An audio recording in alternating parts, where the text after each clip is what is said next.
pouquinho de história. A gente vai falar hoje do capítulo 5 da apostila número 2. Lá no capítulo número 4, a gente falou sobre a fundação das capitais que o Brasil já teve. A gente falou primeiro de Salvador, que foi por onde os portugueses chegaram e se estabeleceram no Brasil. Depois a gente falou da rota que eles construíram no Rio de Janeiro, por ser próxima do porto e estabeleceram o Rio como uma capital do Brasil. E por fim, a construção de Brasília, que permanece até os dias de hoje sendo a nossa capital. A gente viu que no meio dessa construção e elaboração de capitais, e assim como as construções de cidade também, foram sendo feitas umas coisas que a gente chama de monumentos históricos. O que são isso? São construções que mostram pra gente, feitas pelos portugueses, que mostram ou retratam a história do que foi vivida ali. Então, ela é importante para retratar e nos fazer lembrar, nos fazer pensar sobre tudo o que a gente passou até chegar nos dias de hoje. Então, tem vários desses monumentos espalhados pela cidade, não só em São Paulo, mas como em outros estados também. E isso não aconteceu só no Brasil, tem outros marcos históricos também em outros países, por exemplo. Então, a gente vai começar olhando ali a capa de introdução do capítulo de história. Se você perceber, ali fala do marco de fundação de Salvador. Esse marco de fundação, ele é um registro de memória. Quando a gente faz uma festa, quando a gente comemora o nosso aniversário, quando a gente ganha um presente, guarda com a gente porque ele é especial, ele é um registro de memória. Ali, quando a gente ganha um presente de aniversário, é um registro de memória de sentimento afetivo, de carinho, né? Que a gente ganhou, gostou, amou. Então, a gente guarda aquilo para lembrar daquele sentimento, daquele momento que foi bom, que foi importante. A mesma coisa acontece com os monumentos históricos. A diferença é que eles são construções grandes e que ficam na cidade e servem para todas as pessoas. Afinal de contas, o patrimônio de cidade, estado, ele não pertence a uma pessoa. Não é só o presidente, não é só o prefeito, não é o rei de Portugal, é a todas as pessoas. Por isso que chamam patrimônio público e todos nós temos que respeitar. Então, esse marco de fundação, ele não foi construído nem feito exatamente na época que os portugueses chegaram aqui. Quando eles chegaram, não tinham cidade, eles estavam conhecendo, vendo o que eles iam ficar, porque lembra, a intenção nunca foi achar o Brasil. Então, esse marco de fundação, ele só foi feito 400 anos depois que eles chegaram aqui no Brasil.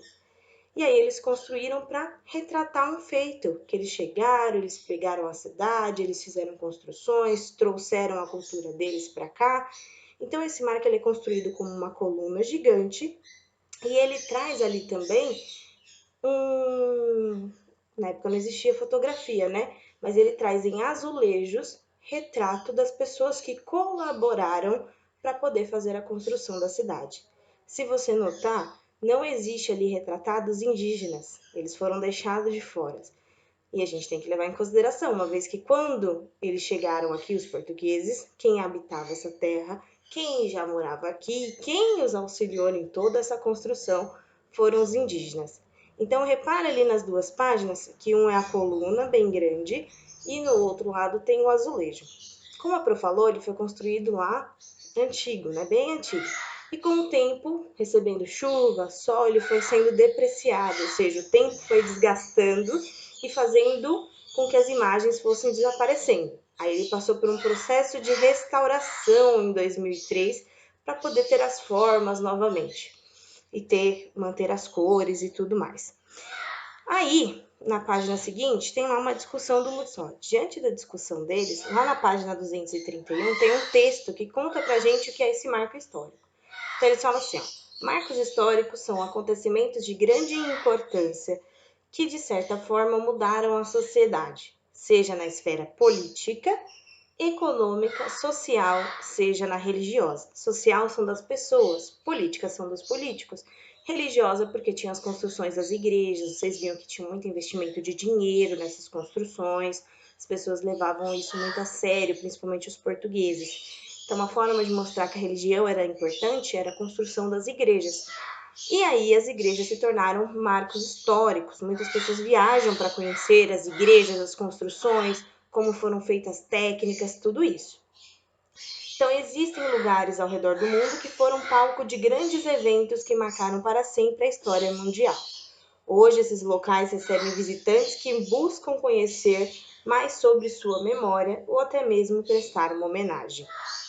Mais do que um simples ponto turístico, esses lugares foram preservados, ou seja, cuidados, com o objetivo de manter viva a lembrança e, ao mesmo tempo, tentam mostrar às futuras gerações um pouco sobre a dimensão do que aconteceu. Então, é muito importante. Toda cidade, todo estado, todo país vai conservar esses marcos históricos. Só que alguns marcos históricos foram feitos pelos homens e alguns não, foram feitos pela natureza. E aí se torna um ponto turístico. Quando as pessoas vão viajar, elas não deixam de visitar esse local. Um exemplo, Machu Picchu, que fica no Peru. É um ponto que as pessoas adoram visitar, que são as colunas, que dá para ver. Torre Eiffel, na França, uma importante construção que é um marco histórico apaixonado da cidade, em que as pessoas vão para visitar, para conhecer, para tirar foto. As pirâmides do Egito. As pirâmides do Egito são construções fantásticas numa época em que o homem não tinha internet, não tinha engenheiro, não tinha as máquinas. E olha como foi feito isso. E o último, o Coliseu em Roma. O Coliseu ele foi toda uma estrutura que ela é feita na circunferência, um círculo, que tinham batalhas, né, de soldados da época. E se você percebeu, o Coliseu ele tem metadinha caída. O que é isso? Roma sofria com os terremotos, né? Fica na Itália. Sofria com os terremotos e a estrutura foi abalada e foi caindo. Aí as pessoas roubavam pedaços das coisas que caíam, porque o material que foram utilizado, que é utilizado nessas construções, ele é muito caro.